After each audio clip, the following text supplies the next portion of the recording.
Gloire à Dieu, comment ne pas dire amen à cette prière, que nous puissions vivre ce que Dieu a préparé. Il ne nous est pas donné, il nous est pas demandé de devenir des croyants, d'incroyants que nous étions avant, mais de vivre ce que Dieu a préparé pour nous. Et je vous garantis que Dieu a préparé les choses. Et on va voir ce matin, justement, puisque le thème est tout trouvé, nous sommes le dimanche de Pâques, moment tellement important. Tellement important parce que dans les communautés religieuses, qu'elles soient chrétiennes ou même encore juives, c'est un moment important parce qu'il parle de lui-même. Et nous allons voir en quoi. Alors, ce message de Pâques a vraiment bien des messages à nous porter.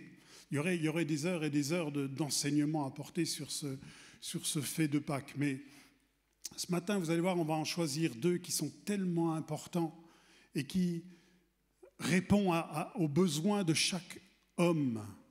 Et je crois que l'homme, dans ces temps que nous vivons, a véritablement besoin de recevoir des choses de la part du Père. Je ne sais pas si vous avez remarqué dernièrement, ou si vous avez entendu parler, ou si au sein de vos enfants, si vous avez des enfants qui vont au collège, est-ce que vous avez entendu parler du regain d'intérêt que les jeunes ont pour le carême? Vous avez entendu parler ? J'ai vu une émission aux infos et puis ma fille qui travaille dans un collège me dit « Mais c'est incroyable comme les jeunes s'intéressent au carême.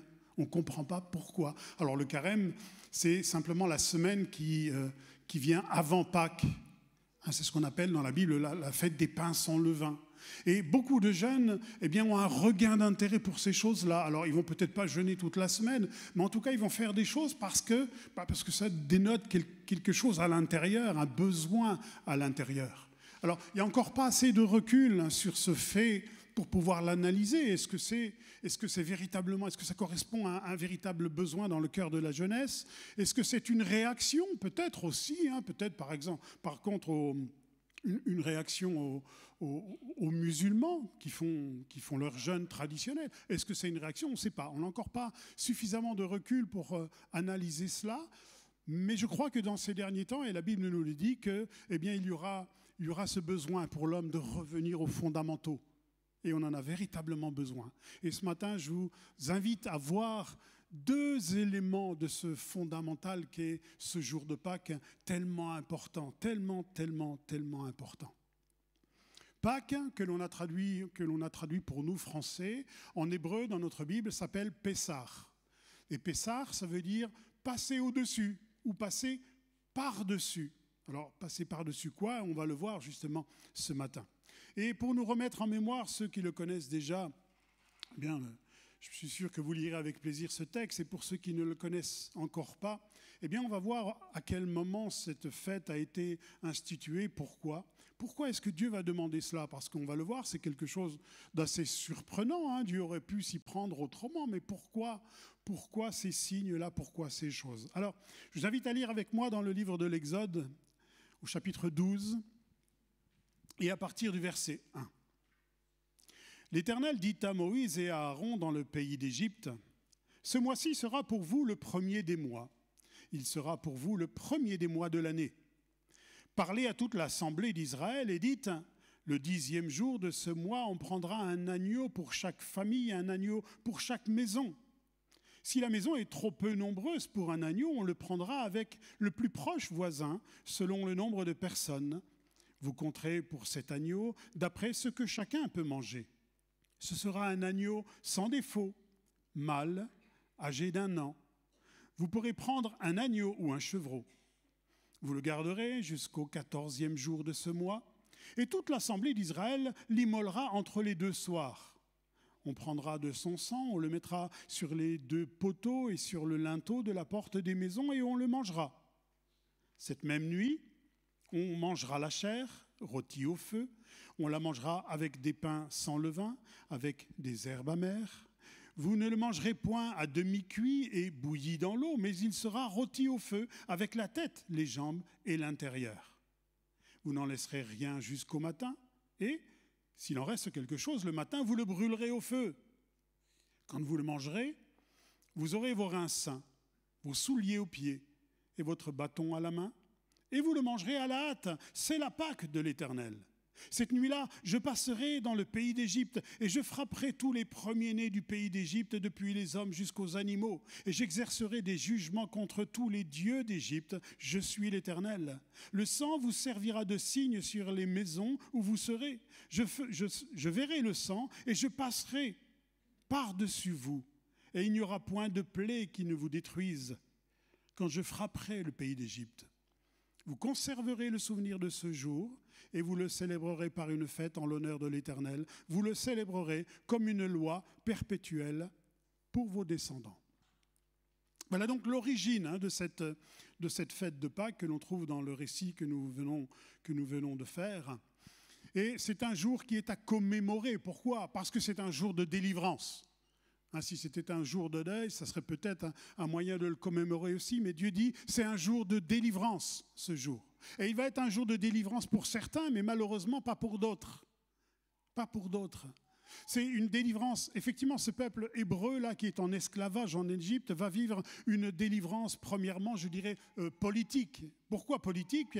Parce qu'elle est le point de départ d'une nouvelle vie pour ces gens qui croient en l'Éternel, mais qui sont esclaves et maltraités dans un pays qui profite de leur présence pour leur faire construire des choses.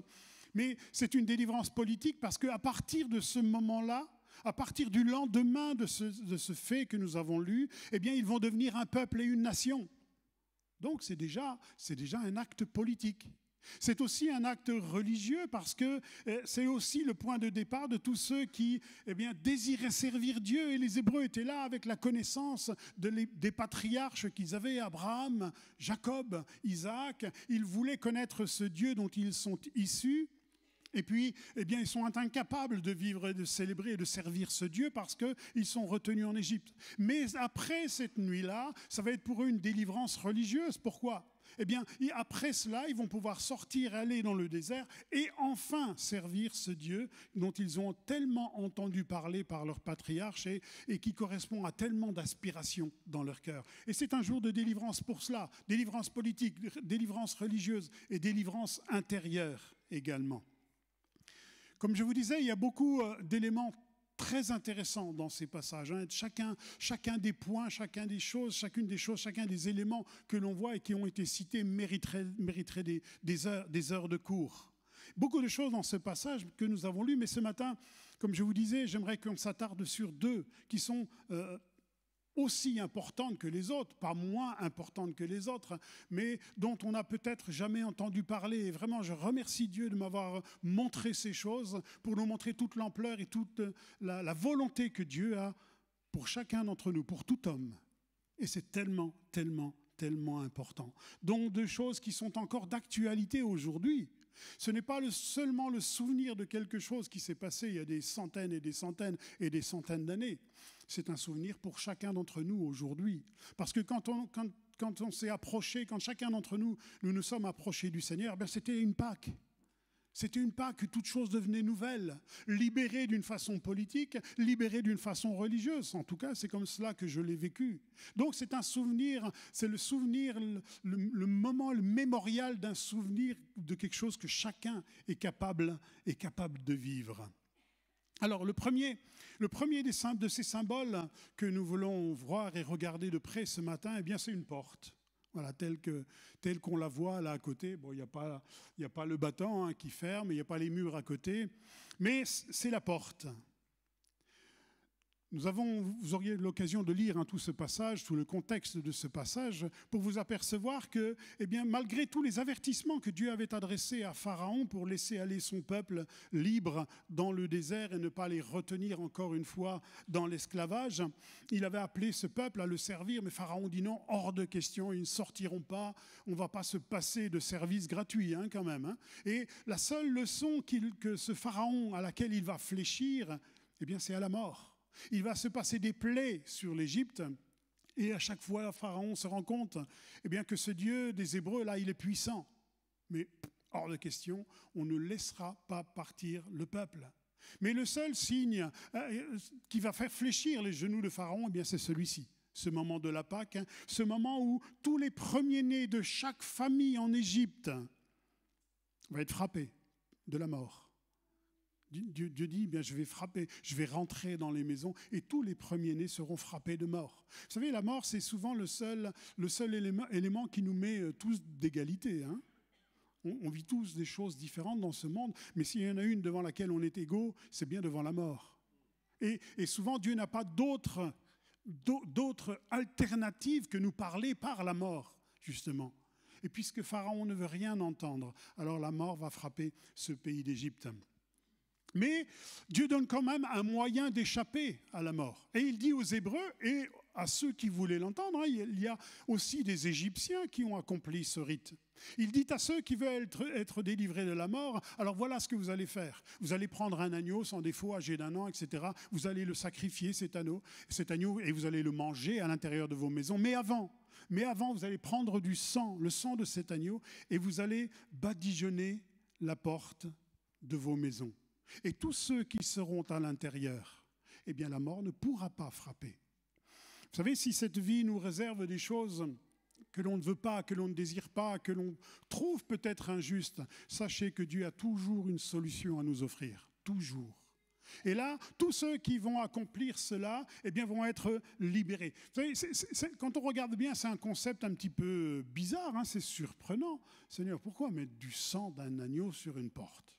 Si on marquait, par exemple, sur la porte, eh bien, oui, moi je crois en Dieu. Bon, l'ange de la mort pourra passer au-dessus. Si je mettais, je ne sais pas, un bout de tissu, un truc comme cela, l'ange de la mort pourrait passer aussi par-dessus. Pourquoi est-il demandé aux Hébreux de mettre du sang de cet agneau sur cette porte? Pourquoi est-il demandé aux Hébreux qu'il y ait un signe qui va faire en sorte que quand l'ange de la mort va passer dans toutes les ruelles de l'Égypte, de toutes les villes, dans certaines maisons qui ont badigeonné leurs portes, les montants de porte par ce sang, l'ange de la mort ne va pas pouvoir rentrer et ne va pas pouvoir faire son travail de faire mourir les premiers-nés. Pourquoi ? Dans combien de maisons aujourd'hui, malgré les différentes religions, nous trouvons aussi des symboles comme cela de protection. Hein, vous savez, derrière, il y a souvent un concept biblique, hein, un fait biblique que l'on reproduit. Et vous savez, aujourd'hui, devant les maisons, c'est pas rare que vous rentriez dans une maison, on y trouve une croix, on y trouve un crucifix. On va y trouver une statuette dans certains. On va y trouver aussi une gerbe de blé. On va y trouver l'œil de Fatima dans d'autres régions, dans d'autres croyances. On va y trouver la salamandre du Maghreb. On va y trouver aussi un chat. Au Japon, c'est souvent le chat qui est protecteur de la maison. On va y trouver aussi le capteur de rêves chez les Indiens. Et c'est pas rare que dans toutes les maisons du monde, il y ait des choses comme cela que l'on met en vue d'être épargné, hein, que le malheur ne frappe pas nos maisons. Eh bien, chaque fois que vous avez ça, vous avez souvent derrière un concept biblique, un fait biblique qui s'est passé et qui nous rappelle cela. Et je dirais que même les Hébreux, aujourd'hui encore, ils ont un petit truc qu'ils mettent à leur porte. Vous savez, ça s'appelle une mezouza. C'est un petit truc qu'ils mettent à la porte, un espèce de petit rectangle comme ça, avec un verset souvent. Et chaque fois qu'ils rentrent chez eux, ils embrassent cette mezouza. On trouve ce symbole-là souvent parce qu'on veut mettre notre maison sous la protection du Seigneur. Et quel est le signe qui va empêcher le destructeur, l'ange de la mort, de frapper ? C'est précisément le sang de l'agneau qui va être répandu sur les poteaux et sur les linteaux de la porte. Entre parenthèses, un poteau en hébreu, ça se dit mezouza. Et c'est pour ça qu'on appelle une mezouza le truc qu'ils mettent sur la porte. Et qu'est-ce qui va servir de signe à l'ange de la mort pour dire « non, là, je ne peux pas rentrer ». C'est pas parce qu'il va dire là, c'est rouge, là, je ne peux pas rentrer. Là, c'est pas rouge, c'est pas bleu, c'est pas noir, je peux y aller. Ok. Ce n'est pas la différence de couleur qui va faire que l'ange de la mort va pouvoir rentrer ou pas. Mais c'est précisément le sang qui va être répandu sur les linteaux. Alors, il y a une porte qui est là ici. Je remercie Mathieu qui s'est proposé de la fabriquer. Elle est belle cette porte. Eh bien, je vous invite simplement ce matin, il y en a pour 1 minute. Ne le prenez pas pour un temps de pause. Il n'y a personne qui va passer avec des pop-corn, avec des glaces, quoi que ce soit. Mais je vais peindre cette porte. On va retrouver ce symbolique-là de ce que chaque Hébreu devait faire s'il ne voulait pas que le premier-né de leur maison soit frappé par la mort. Voilà ce qu'il devait faire. Vous me donnez juste une petite minute.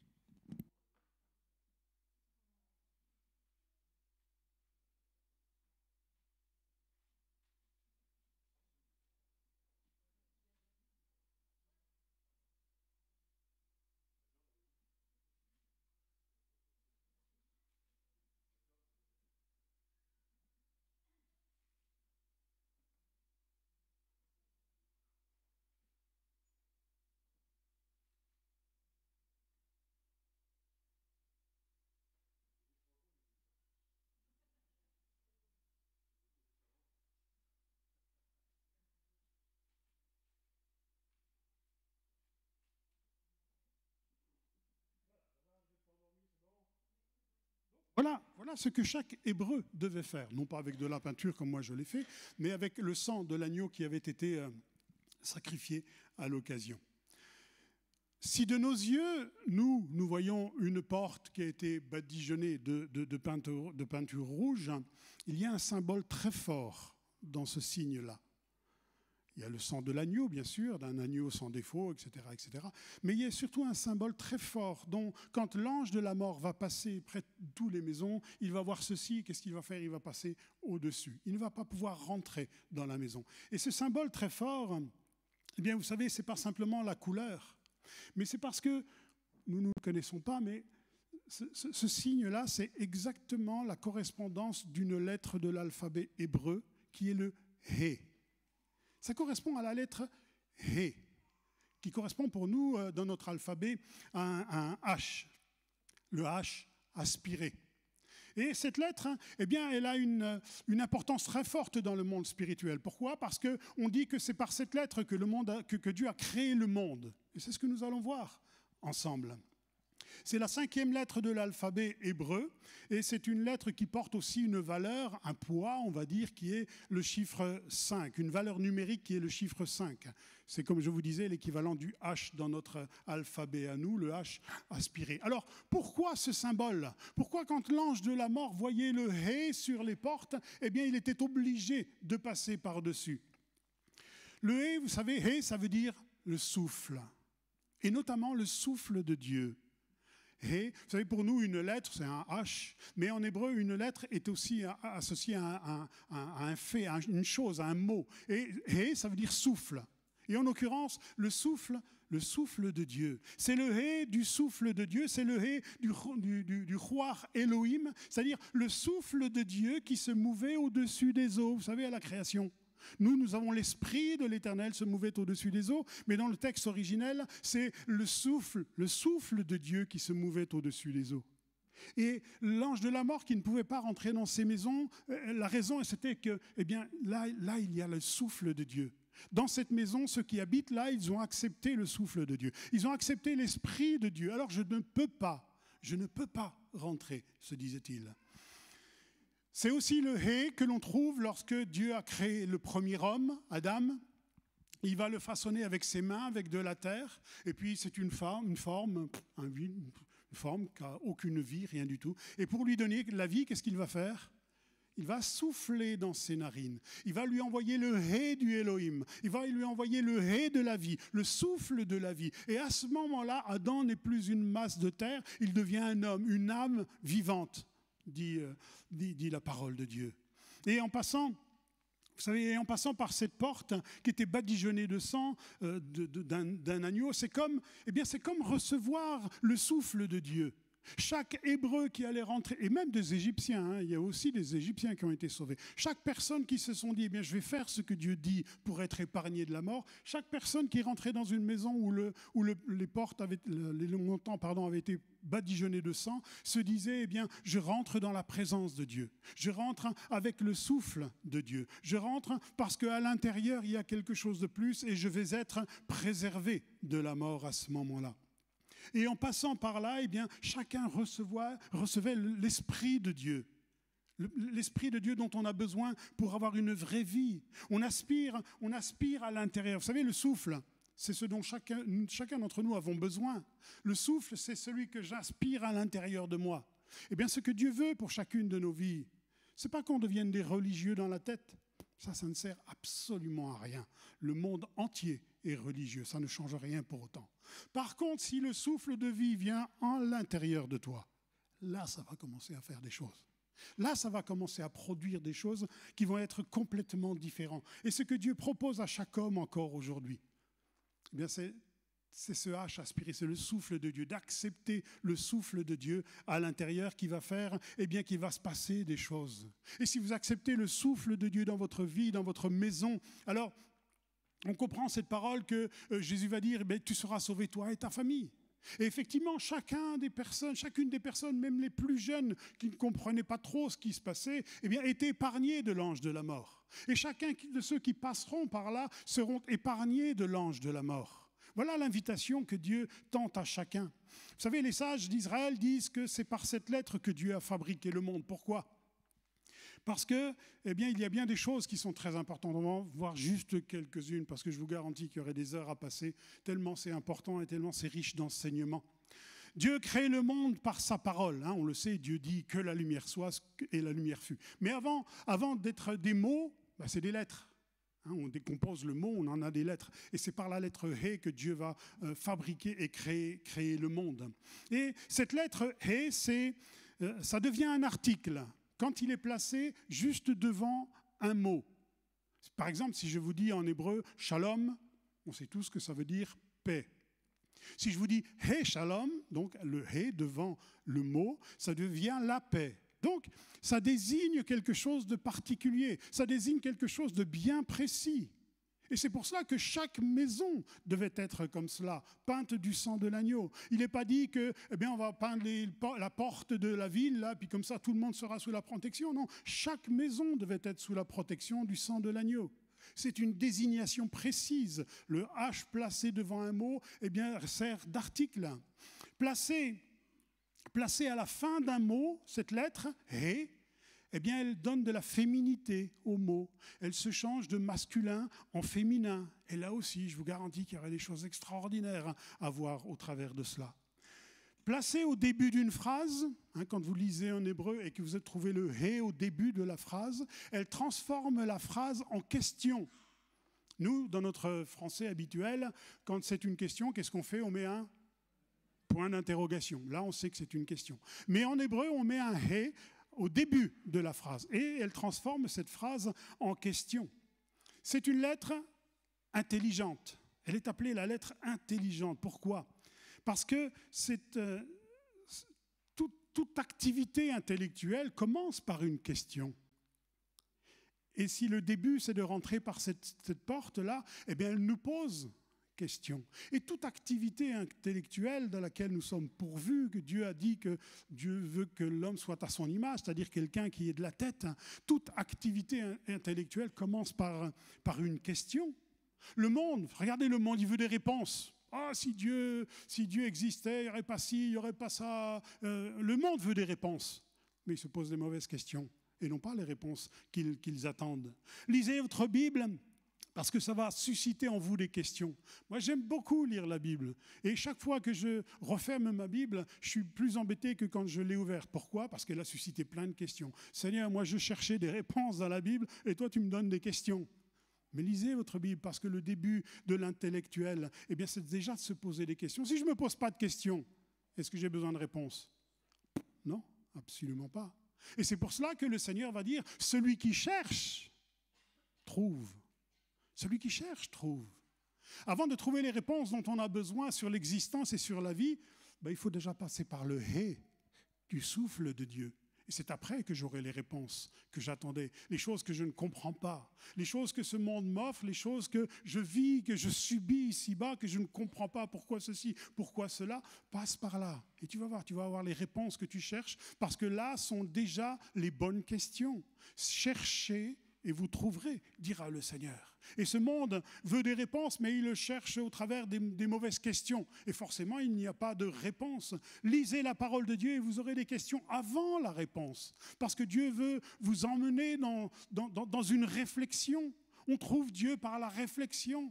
On ne le trouve pas par des rites, par des faits, par des choses que j'accomplis, par le carême, même par la Pâque. Je ne trouve pas Dieu par cela. Je le trouve Dieu parce que je me pose des questions, parce que je cherche. Celui qui cherche trouve. Et c'est pour cela que cette lettre, ce « He » placé à la maison, elle est déjà une interrogation. Si vous ne cherchez pas, vous ne trouverez pas, dit le Seigneur. Et je suis convaincu, par contre, que celui qui cherche Dieu, celui qui cherche réponse à ces questions au sens de la vie, mais cherchant Dieu, il va trouver des réponses. C'est ce que j'ai vécu. J'ai vécu d'une certaine façon. Je ne pensais absolument pas que Dieu était la réponse que je cherchais. Mais un jour, j'ai entendu l'Évangile et je me suis dit, tiens, il faudrait peut-être que je me pose les bonnes questions. Et alléluia, j'ai trouvé les réponses. Et Dieu est comme cela, frères et sœurs. Tout acte intellectuel commence déjà par une question. Et quand je passe par cette porte, j'accepte de me poser les bonnes questions. Et c'est cela que veut dire ce « He ». Poser une question, c'est comme ouvrir une porte, finalement.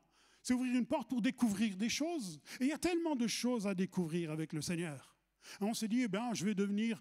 Ce qui m'arrêtait, moi, dans l'évangile que j'avais entendu, et ces gens que je voyais qui m'annonçaient l'évangile, je n'ai pas envie de devenir un curé, je n'ai pas envie de devenir une bonne sœur, je n'ai pas envie de me cloîtrer tous les dimanches là, dans leur église. Ça ne m'intéresse pas, ce n'est pas le truc qui m'intéresse. Je ne voulais pas. Mais quand vous passez cette porte, vous dites, mais il y a tellement de choses à découvrir, il y a tellement de choses à vivre, il y a tellement de choses à recevoir de la part du Seigneur, il y a tellement de choses par lesquelles le Seigneur veut nous enrichir. Lisez la parole de Dieu, vous aurez des questions, et quand vous aurez des questions, vous allez voir que Dieu va répondre aux questions que vous vous posez. Jésus pratiquait souvent cela, c'est souvent un truc hébreu, ça. Vous posez une question à un juif, par exemple, vous savez comment il vous répond ? Il vous répond par une question.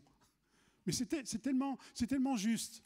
Et des religieux vont venir un jour vers Jésus, et ils vont lui poser la question, ils vont lui dire, mais si tu es vraiment le Messie, alors fais un miracle. Là, on aura la réponse. Qu'est-ce que Jésus va leur dire ? Vous demandez un miracle ? Il n'y aura pas d'autre miracle que le signe de Jonas. Signe de Jonas, qu'est-ce que c'est que ça ? C'est quoi le signe de Jonas ? Cherche et tu trouveras.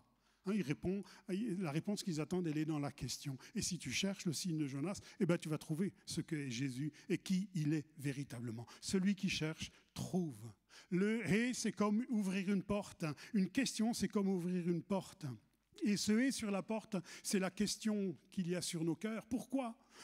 Quelle est la signification de ce sang ? Quelle est la signification de ce sang ? Et dans le passage, vous aurez l'occasion de le lire au verset 26, par exemple, Exode 12, 26, Dieu va dire, lorsque vos enfants vous demanderont « Que signifie cet usage ? Que signifie cela ?» Alors vous leur répondrez. Il faut d'abord qu'il y ait une question. Dieu veut susciter la question dans le cœur des enfants, parce que s'ils ne cherchent pas, ils ne trouveront pas. Mais dès l'instant où il y a question, il y a aussi réponse. Alors vous leur direz, c'est la Pâque de l'Éternel. Ça veut susciter la question. Le « et » là, suscite la question à l'intérieur de nous. C'est cela aussi la Pâque. C'est ce que Dieu veut mettre dans le cœur de chacun d'entre nous, afin que toute chose devienne différente.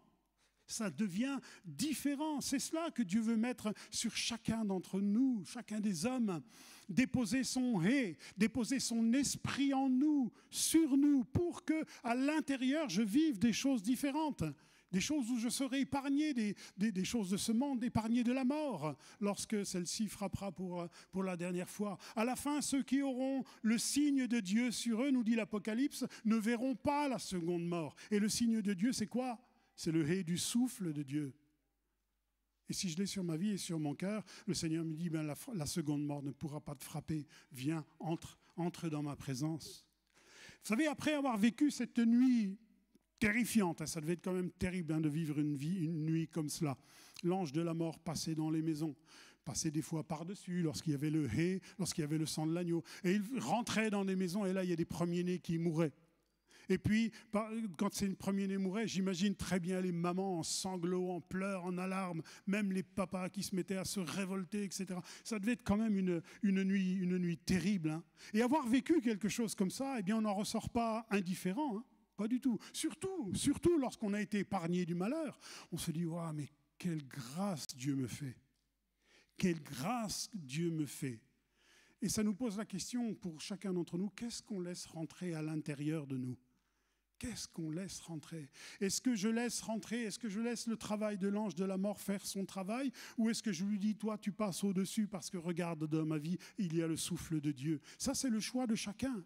Qu'est-ce que Dieu va dire lorsqu'il va s'adresser à Caïn ? Vous savez, Caïn, c'est celui qui a le désir de zigouiller son frère. Qu'est-ce que Dieu va lui dire ? Il va dire, Caïn, le péché se couche à ta porte. Et il ne dépend que de toi qu'il passe au-dessus. Mais on connaît l'histoire, Caïn ne va pas avoir le souffle de Dieu dans son cœur, bien au contraire, et il va tuer tout simplement son frère. Est-ce que je permets à l'ange de la mort de rentrer au-dedans de moi ? Et vous savez, c'est une permission, et on a beau dire, non, c'est rien. Si je me mets avec le souffle de Dieu, si j'accepte le souffle de Dieu, je vous garantis qu'on va être épargné de bien des choses. Ça ne veut pas dire qu'il n'y aura pas de problème, pas de malheur dans notre vie. Ça veut dire qu'il y a la présence de Dieu. Il y a la présence de Dieu au-dedans de nous. Et c'est tellement, tellement, tellement important. C'est ce qui va se passer aussi. Vous vous souvenez, dans la vie d'un couple patriarche tellement connu et tellement important dans toute la Bible, Abraham et Saraï. Abraham et Saraï. Vous vous souvenez de ce qui va se passer? Ce sont un couple... C'est un couple qui ont le désir de servir Dieu.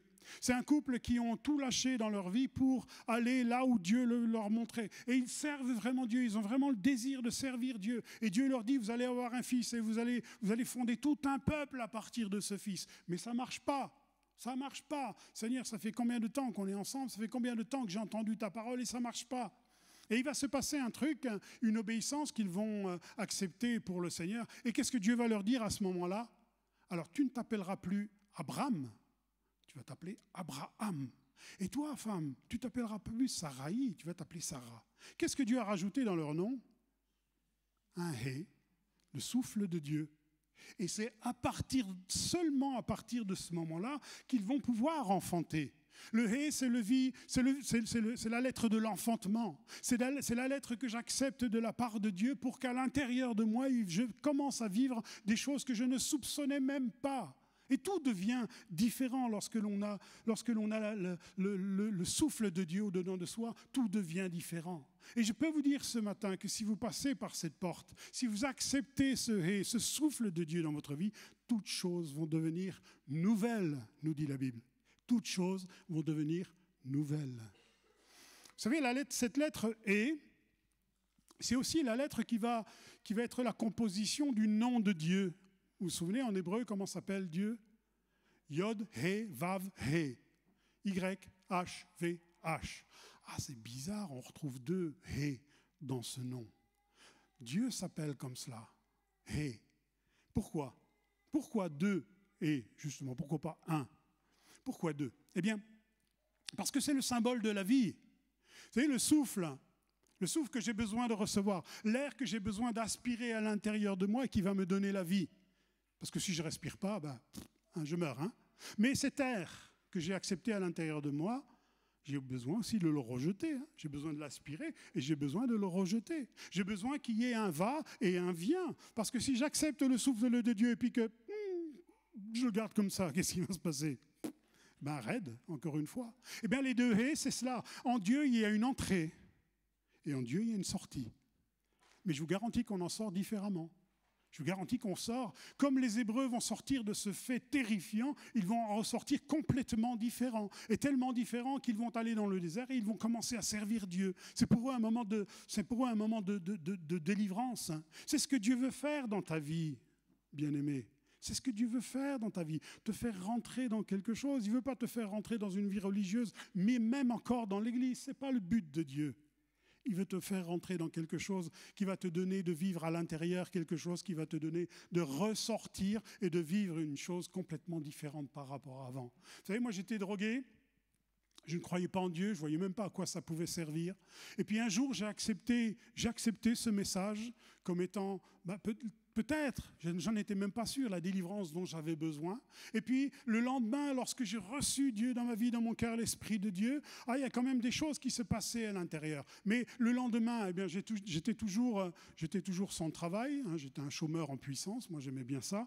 J'étais un paresseux en puissance aussi, je ne voulais pas travailler, j'habitais toujours au même endroit, enfin bref, je vivais exactement la même chose. Hein. Le ciel n'est pas devenu rose et puis toutes choses ont changé, non, c'est à l'intérieur que ça a changé. Et c'est parce que l'intérieur a changé que les choses extérieures vont devenir différentes. Je ne vous dis pas que si vous acceptez Dieu aujourd'hui, vous allez ressortir et puis vous allez avoir le compte en banque rempli et puis une vie de miracle, etc., etc., etc. Je vous dis qu'à l'intérieur de vous, il y aura quelque chose de nouveau, le souffle de Dieu. Et c'est ça qui est important de vivre pour chacun d'entre nous. Et il y a une parole extraordinaire que je trouve de la part du Seigneur, qui paraît tellement insignifiante lorsqu'on lit, mais je vous invite à le lire avec moi, c'est Jean 10, verset 9, ça va être affiché, je pense. Tellement insignifiante lorsqu'on l'écoute comme cela, mais quand on rentre dedans, on se dit « Waouh !» Jésus va dire « Je suis la porte. Si quelqu'un entre par moi, il sera sauvé. Il entrera et il sortira. Et il trouvera des verts pâturages. Il entrera et il sortira. » On aurait tendance à se dire, mais si je rentre dans la maison, là, je suis sauvé, etc. Ouais, je préfère passer toute ma vie dans ta maison. Le Seigneur dit, non, non, non, ce n'est qu'un passage. Tu entreras et tu sortiras pour trouver autre chose dans ta vie. Peut-être les mêmes choses, mais avec une vision différente, avec une façon de voir différente, avec des choses qui sont différentes. Tu vas trouver des verts pâturages. Tu vas trouver des choses que tu n'as jamais vues jusqu'à présent. Il entrera et il sortira. Seigneur, non, non, on va rester avec toi. Non, non, allez par le monde, prêcher l'évangile. Et je ne peux pas rester non plus avec vous parce que vous ne vivrez pas ce que j'ai prévu que vous viviez si je suis là. Il est avantageux que je m'en aille, que le Saint-Esprit, que le souffle de Dieu vienne en vous et vous allez voir, vous allez vivre des choses extraordinaires à l'extérieur. Il entrera et il sortira. Amen. Et il sortira avec quoi? Avec l'Esprit de Dieu. Et faire cette expérience de la Pâque, ce n'est pas d'aller chercher des œufs dans un jardin, ce n'est pas d'entendre les cloches, c'est de recevoir le souffle de Dieu. C'est l'acceptation de dire, bien Seigneur, j'ai besoin de ton souffle, j'ai besoin de ta vie, j'ai besoin de ce que tu as fait, j'ai besoin que tu me sauves et j'ai besoin que ma vie devienne différente par rapport à ce qu'elle a été jusqu'à présent. Et vous allez ressortir de cette expérience avec quoi? Avec l'Esprit de Dieu. Et l'Esprit de Dieu, qu'est-ce que ça va donner? Eh bien, ça va vous donner de vous exprimer autrement. C'est-à-dire avec des paroles de foi. Autrefois, moi, je voyais tout en noir. Autrefois, si je ne m'étais pas converti, vous savez, je le dis souvent, j'aurais fini soit sur une île déserte tout seul, ou soit terroriste. J'aurais voulu faire tout péter. Mais aujourd'hui, Dieu me dit, mais regarde, il y a bien mieux à faire. Hein. Il y a bien mieux à faire. Et si j'accepte de recevoir le souffle de Dieu dans ma vie, alors ce souffle va me donner de m'exprimer autrement, c'est-à-dire avec des paroles de foi. Autrefois, si je voyais tout en noir, aujourd'hui, je me dis, mais avec Dieu, tout est possible. Arrête de regarder les choses en noir, avec Dieu, tout est possible. La vision des choses va devenir différente. C'est ça que fait l'Esprit de Dieu dans un cœur. Avec l'Esprit de Dieu, des pensées inspirées par l'Esprit vont venir au-dedans de vous pour enfin comprendre des choses que l'homme normal est incapable de comprendre. Parce que c'est par la foi qu'on comprend les choses, nous dit la Bible. Et si tu acceptes l'Esprit de Dieu aujourd'hui, le souffle de Dieu dans ta vie, cette Pâque dans ta vie, alors je peux te dire que tu vas commencer à comprendre des choses, des révélations de la part du Seigneur. Combien de fois, quand on ouvre la parole de Dieu, il y a des révélations qui se font? Est-ce que vous l'avez vécu, ça? J'aime bien Antoine, souvent le dimanche matin, il vient me voir et me dit « Oh, tu ne sais pas ce que j'ai trouvé dans la Bible, tu ne sais pas ce que le Seigneur m'a montré dans la Bible. » Il me montre. Waouh, c'est beau ça. J'aime bien ces petits moments, Antoine. Continue, merci. C'est des petits moments merveilleux où le Seigneur nous a donné de comprendre quelque chose que je ne comprenais pas avant et que le monde ne comprend pas. Et c'est ce que le souffle de Dieu va donner dans vos vies. Le souffle et l'Esprit de Dieu va vous donner de vivre avec des visions, avec des paroles prophétiques aussi. C'est cela, rentrer dans la dimension de l'Esprit. Paroles prophétiques pour tous ceux qui sont au dehors et qui se posent des questions. J'ai peut-être une solution pour toi. Dieu m'a parlé dans mon cœur pour ta situation, voilà ce que tu dois faire. C'est ça, recevoir l'Esprit de Dieu. C'est ça, recevoir le souffle de Dieu. C'est ça, la Pâque que Dieu nous donne de vivre à chacun. C'est une nourriture de l'Esprit parce qu'il nous donne, qui nous est donnée par une vie d'Esprit. C'est cela, vivre la Pâque. C'est ça, accepter le hé dans sa vie et dans son cœur. L'Église, vous savez, c'est pas le lieu où Dieu veut te voir tous les dimanches matins. Hein, contrairement à ce que beaucoup peuvent penser, et que je pensais aussi. Si c'est devenir chrétien pour aller tous les dimanches matins à l'église au lieu de dormir, au lieu de faire quoi que ce soit, ça ne m'intéresse pas beaucoup. Et l'église, ce n'est pas le lieu où Dieu veut te voir tous les dimanches matins. Mais c'est le lieu où tu vas vivre des choses, recevoir une nourriture qui va te permettre, puisque tu es rentré dans la présence de Dieu, qui va te permettre de ressortir et de vivre les choses différemment. C'est cela l'Église, frères et sœurs. Et c'est pour ça qu'on a besoin de se réunir les uns les autres. Parce que c'est là que l'Éternel envoie sa bénédiction, la vie pour l'éternité. Et c'est ça que j'ai besoin de vivre en relation avec le Seigneur. Sinon, je vis une vie religieuse. Et à quoi ça me sert? Franchement, à rien. Par contre, si je reçois ici des choses que Dieu a préparées, puisqu'il donne des ministères à l'Église pour m'aider à comprendre des choses que moi, je suis pas capable, j'arrive pas à comprendre. Et parce que j'ai compris ce que c'était la Pâque aujourd'hui, je vais ressortir et je vais être différent. Et ça va me donner de vivre des choses différentes et de trouver ainsi de verts pâturages. C'est cela, ce que Dieu attend de chacun de nous et de l'expérience qu'il désire de chacun d'entre nous. Sinon, faire de chacun d'entre nous un fidèle de l'Église du dimanche matin à l'Église La Source, bon... Il n'y a rien de plus. Très sincèrement, il n'y a rien de plus. Ce dont les gens ont besoin autour de toi, c'est quoi? Eh bien, c'est ce que Dieu aura mis en toi, c'est de son esprit. Et tu vas ressortir, trouver des verts pâturages pour communiquer à ceux qui sont dans le besoin, selon la réponse de la part du Seigneur. Amen. Recevoir cette nourriture qui te donne la force. Parce que quand ils étaient passés au travers ce souffle de Dieu, ce hé à la porte de la maison, là, ils étaient à l'intérieur et qu'est-ce qu'ils devaient faire? Ils devaient manger. Et c'est cette nourriture aussi qui leur donnait la délivrance. Ce n'était pas simplement de rentrer à l'intérieur, il fallait aussi qu'ils mangent de l'agneau, qu'ils mangent du pain sans levain, qu'ils avaient trempé aussi dans les herbes amères, qui a toute une signification importante. Et c'est tous ces actes-là qui faisaient d'eux des personnes différentes.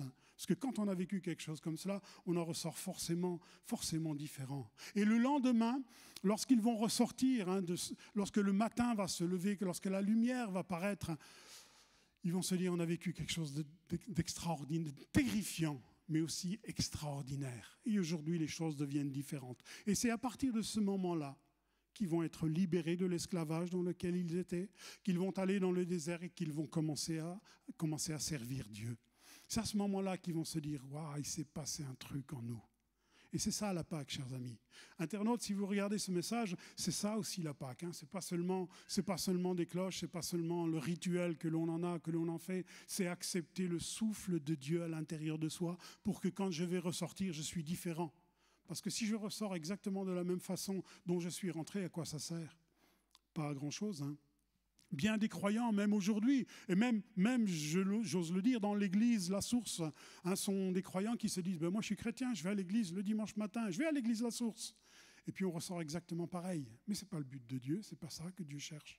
Si je ne ressors pas différent, à quoi ça me sert de venir au final? À rien. À rien. Mais je suis convaincu que Dieu veut donner son souffle à chacun d'entre nous et nous faire vivre une Pâque. Vous savez, la conversion, la nouvelle naissance, c'est quoi? C'est le souffle de Dieu qui vient en moi.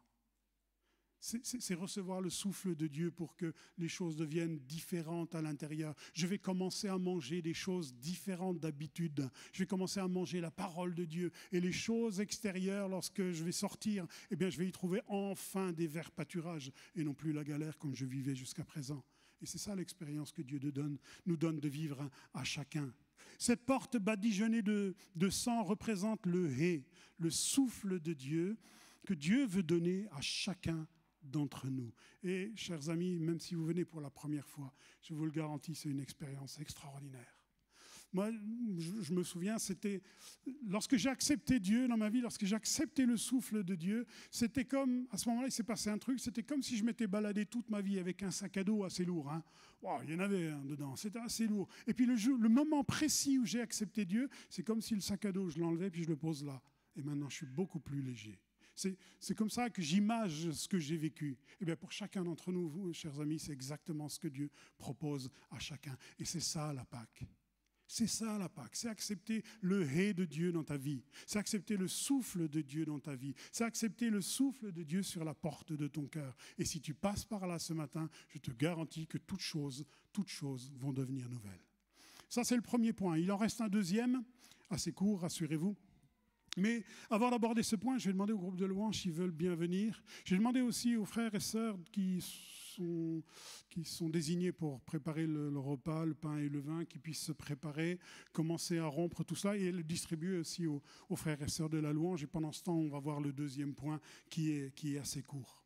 Si le premier point que nous avons vu, le premier symbole qui est assez parlant, c'est la porte, il y en a un deuxième, c'est ce qu'ils vont trouver à l'intérieur. Je demandais aussi à André et Ryan, si vous voulez bien, prendre cette porte et la placer où je vous ai demandé de le faire. Il y a un deuxième symbole qui est important, c'est ce qu'ils vont trouver à l'intérieur. Qu'est-ce que vous allez trouver à l'intérieur de vous-même si vous laissez le Seigneur mettre le souffle sur votre vie? Allez-y les frères, prenez la porte, comme à l'école, pareil. Moi, j'ai souvent entendu cela. Prends la porte. Ouais, bon, ok. Oui, faites attention de ne pas vous tâcher. Je n'ai pas d'histoire avec votre teinturier.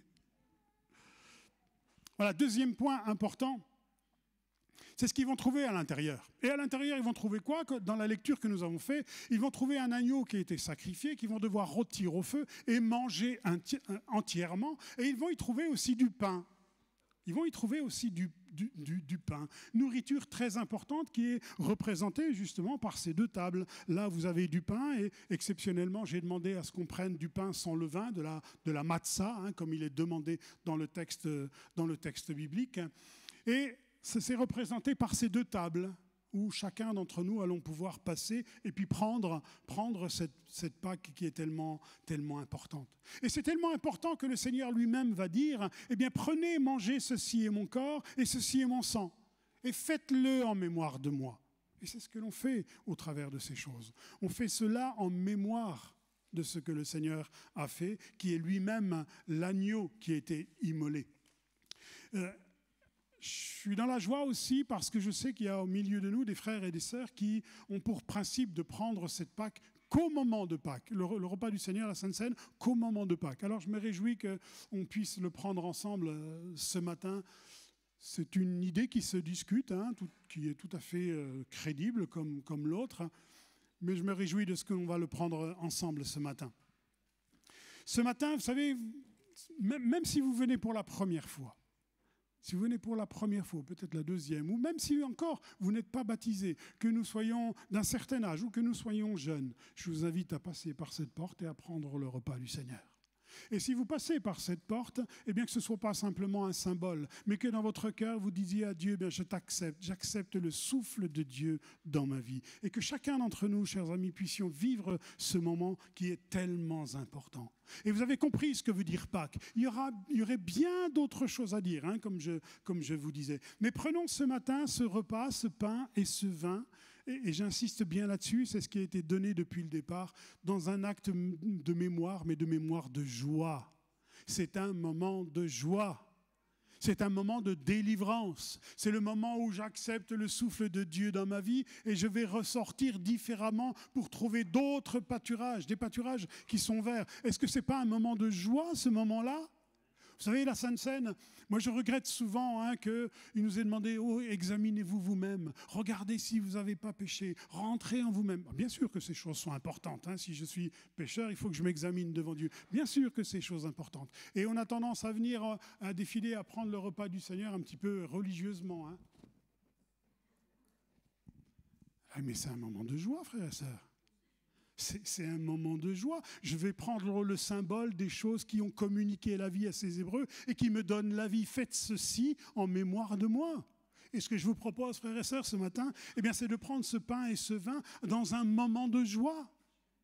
Le Seigneur m'a sauvé, le Seigneur m'a délivré. Prenons ce pain et ce vin dans un moment de joie parce que c'est tellement important. Et même Jésus, vous savez, dans la dernière Pâque qu'il va prendre avec ses disciples, même lui qui savait très bien ce qui allait lui arriver, hein, il savait très bien que l'agneau immolé, au final, c'était lui. Il savait très bien qu'il allait être sacrifié, il savait très bien que son sang allait servir à quelque chose sur la croix, sur le bois, encore une fois, sur les poteaux, sur les mezuzahs.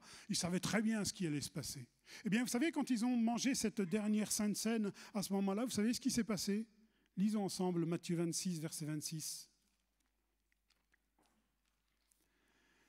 Matthieu chapitre 26 et verset 26, il nous est dit ceci. C'est le moment de la dernière Pâque, hein, il est réuni avec ses disciples. Chapitre 26 et verset 26, j'y arrive. Pendant qu'il mangeait, Jésus prit du pain et après avoir rendu grâce, il le rompit et le donna aux disciples en disant « Prenez, mangez, ceci est mon corps ». Il prit ensuite une coupe et, après avoir rendu grâce, il la leur donna en disant « Buvez-en tous, car ceci est mon sang, le sang de l'alliance qui est répandu pour beaucoup, pour le pardon des péchés. Et je vous le dis, je ne boirai plus désormais de ce fruit de la vigne jusqu'au jour où j'en boirai de nouveau avec vous dans le royaume de mon Père. » Et verset 30, « Après avoir chanté les cantiques, ils se rendirent à la montagne des Oliviers. » C'est-à-dire que la Pâque, ce n'était pas simplement manger le pain, prendre le vin, etc. C'était aussi chanter des cantiques. Et dans le rituel hébreu, il y a aussi des cantiques à chanter.